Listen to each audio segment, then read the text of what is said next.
मीनस kitchen मध्ये तुम्हा सर्वांचं स्वागत आहे। आज आपल्याला बनवायचे आहे साबुदाणा वडे आणि रताळ्याच्या चकत्या। चला तर मग पाहूया आपण। मी 2 वाट्या साबुदाणा घेणार आहे, 1 वाटी बटाटा आणि हे छोट्याले वाटे आहेत ना, मी शेंगदाणे भाजून घेतलेले आहेत। हे शेंगदाणे भाजून त्याचे साल काढून त्याचं कूट केलेलं आहे। शेंगदाण्याचं कूट मी काय केलेलं आहे, जाडसर केलेली आहे आणि ही 7 ते 8 मिरची घेतलेली आहे। याच्यात आहे भगरीचं पीठ आणि हे आहे मीठ। तर आपण काय करूया, प्रथम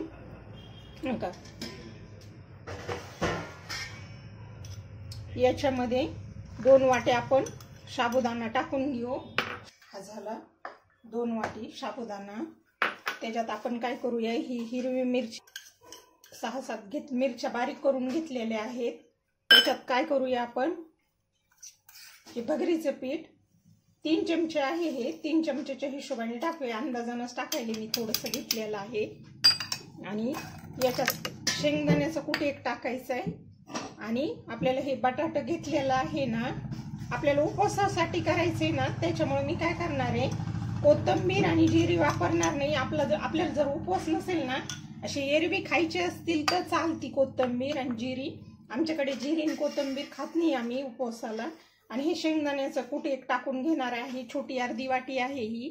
हे पहा, याच्यात टाकून मी हे छान मळून घेणार आहे।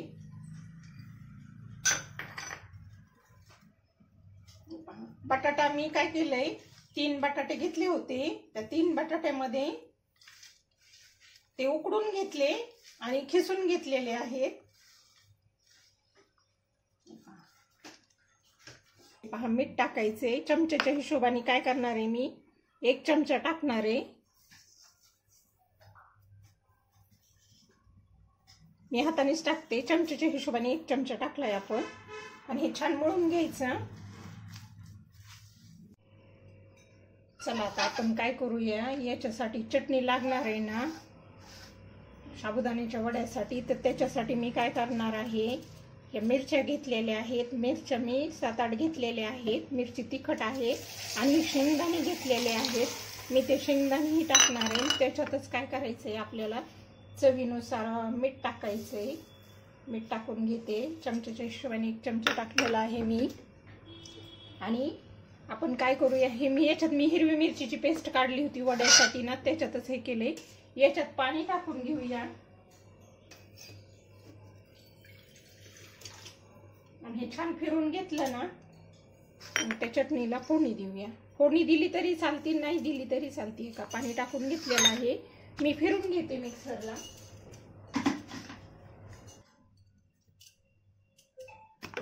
पहा, मस्त झाली।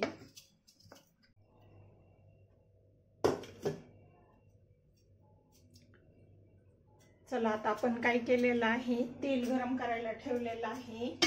तेल गरम होस तर आपण इकडे हे साबुदाण्याची वडी करून घेऊया। शिजलेला आहे, वडे करून घेऊया। मी असं गोल गोल करून घेते अगोदर।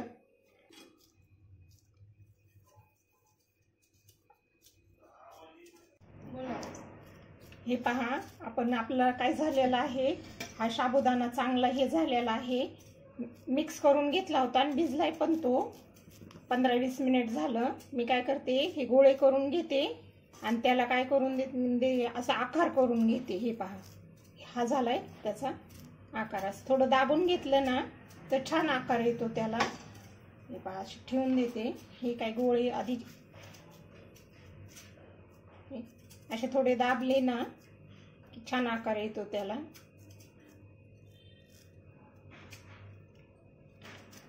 हे पहा, असेच करून घ्यायचे। आपलं तेल पण चांगलं गरम झालेलं आहे तिकडं। आपलं तेल चांगलं गरम झालेलं आहे। मी हे वडे काय करून घेते, तळून घेते।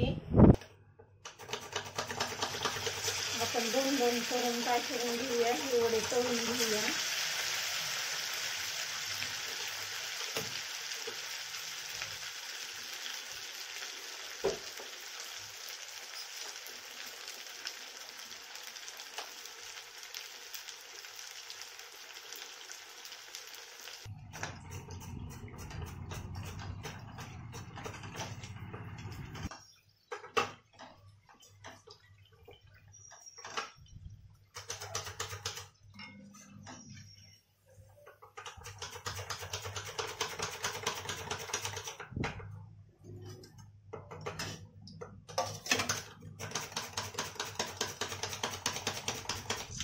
असे दोन दोन करून तळून घेणार आहे.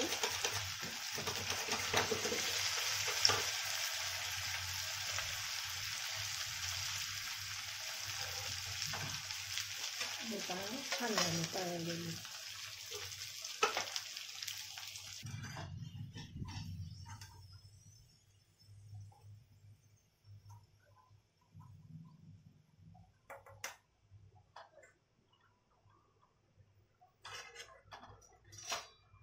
हे झाले आपले साबुदाण्याचे वडे तयार. आता मी याच्यातच काय करते, मिरच्या टाकून घेते, चांगल्या तळून घेते. हे पहा, मिरच्या मी काय केलेल्या आहेत, धुवून पुसून घेतलेले आहेत. हे झालेले आहेत आपले साबुदाण्याचे वडे तयार. रताळ्याच्या चकत्या करायच्या, तुपामध्ये फ्राय. एक स्वीट डिश म्हणून ही करायची. मी हे रताळे काय केले होते, धुतले, स्वच्छ धुतले. त्याच्यानंतर तुम्हाला सांगते, ते खिसून घेतले आणि थोड्या वेळ पाण्यात ठेवलेले आहेत. आता याचे हे काय करायचंय, पाण्यात ठेवल्यामुळे काळे पडणार नाहीत. आपल्याला हे पाणी टाकून घ्यायचंय, टाकून द्यायचंय. आपल्याला काय करायची, कढई गरम करायला ठेवायची. याच्यात तूप टाकून घ्यायचंय. आपल्याला तूप थोडं जास्त टाकायचं, वाटीच्या हिशोबाने अर्धी वाटी टाकायचं. कारण की ना हे ना तुपामध्ये छान लागतात. तूप चांगलं गरम झालेलं आहे. मी काय करणार आहे, पाण्यात ठेवलेल्या रताळ्याच्या चकत्या याच्यात टाकून घेते मी.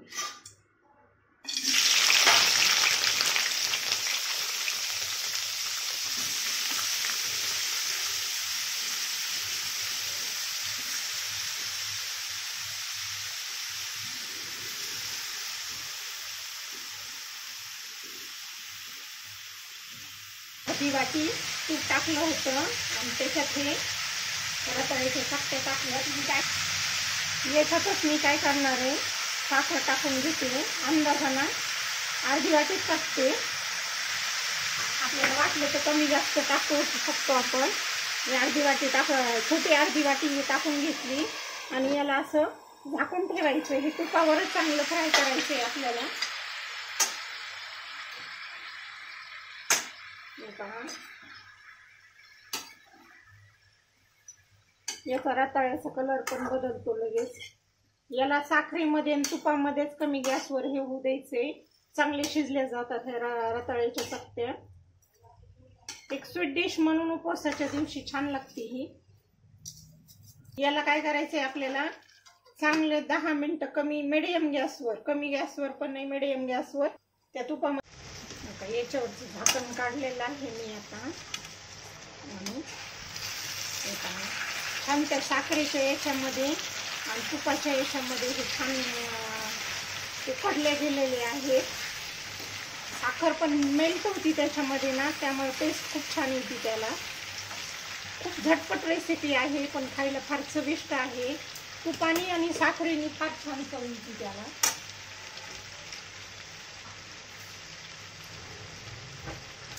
आणि कलर चेंज झालाय त्याचा. हे पहा, मस्त हे होते ते तुपामध्ये आणि साखरेमध्ये. 2 मिनिटं आपण आणखीन हे करून घेऊया वाफेवर त्याला.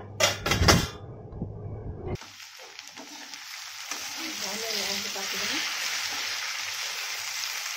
रताळ्याचे चकत्या तयार झालेले आहेत आपले साबुदाणा वडे. आणि आपण काय केलेलं आहे, हे रताळ्याच्या चकत्या केलेल्या आहेत चांगल्या तुपामध्ये आणि साखरेमध्ये फ्राय केलेले आहेत. ते वाफेवरच छान शिजलेले आहेत. तर मग तुम्हाला ही रेसिपी कशी वाटली साबुदाण्याची वड्याची, रताळ्याच्या चकत्याची? आणि मी याला काही फोडणी दिलेली नाहीये. आपण शेंगदाण्याची चटणी आणि हिरव्या मिरचीची चटणी केली होती ना, हिरवी मिरची आणि शेंगदाणे टाकून जी चटणी केली होती ना, त्याला मी फक्त गरम करून घेतलेला आहे, फोडणी दिलेली नाहीये. मीठ, हिरवी मिरची आणि आपण काय टाकलं होतं, शेंगदाणे. उपवास असल्यामुळे मी काय केलं, त्याला जिरीची आणि याची फोडणी दिलेली नाहीये, फक्त गरम करून घेतलेली आहे. ही आपल्याला कणी ही चटणी याच्या साबुदाण्याच्या वड्याबरोबर खायला ही झालेली आहे तयार. आणि स्वीट डिशमध्ये हे आपण काय केलेलं आहे, रताळ्याच्या चकत्या केल्यात. तुम्हाला ही रेसिपी कशी वाटली साबुदाण्याची वड्याची आणि रताळ्याच्या चकत्याची तर मला सांगा. आवडली तर लाईक करा, शेअर करा आणि सबस्क्राईब करा.